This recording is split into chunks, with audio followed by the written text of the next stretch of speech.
Assalamualaikum warahmatullahi wabarakatuh. Halo semua, saya Amalia Musnia. Di sini saya ingin menjelaskan materi kimia tentang larutan elektrolit dan non-elektrolit. Berdasarkan daya hantar listriknya, larutan dibagi menjadi dua. Yang pertama ada larutan elektrolit dan yang kedua ada larutan non-elektrolit.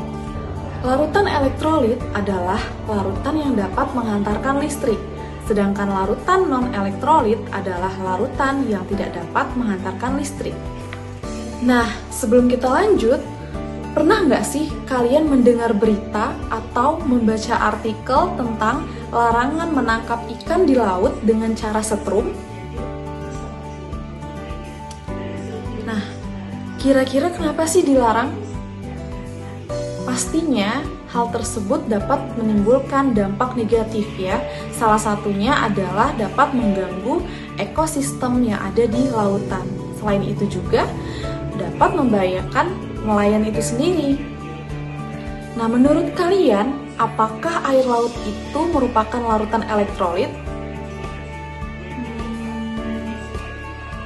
Ya, benar sekali. Air laut merupakan larutan elektrolit atau dapat menghantarkan listrik karena di dalam air laut tersebut mengandung ion-ion seperti Na+, kemudian Mg2+, lalu ada Cl-, H+, dan masih banyak lagi ion-ion lainnya yang bergerak bebas, sehingga ia dapat menghantarkan listrik.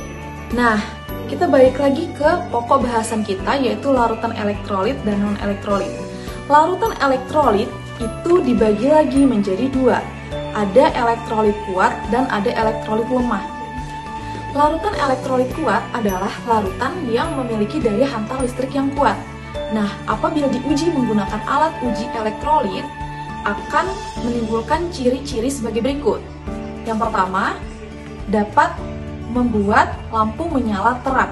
Yang kedua, dia dapat menimbulkan banyak gelembung-gelembung. Nah, contoh dari larutan elektrolit kuat adalah larutan garam. Sedangkan larutan elektrolit lemah yaitu larutan yang memiliki daya hantar listrik yang lemah.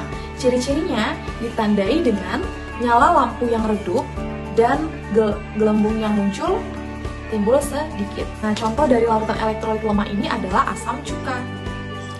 Sedangkan larutan non-elektrolit atau larutan yang tidak dapat menghantarkan listrik memiliki ciri-ciri yaitu tidak dapat membuat lampu menyala dan tidak terdapat gelembung-gelembung pada larutan ini. Contohnya adalah larutan gula dan alkohol. Oke, sekian untuk pembelajaran hari ini mengenai larutan elektrolit dan non-elektrolit. Apabila ada yang ingin ditanyakan, silakan komentar di sini ya. Wassalamualaikum warahmatullahi wabarakatuh.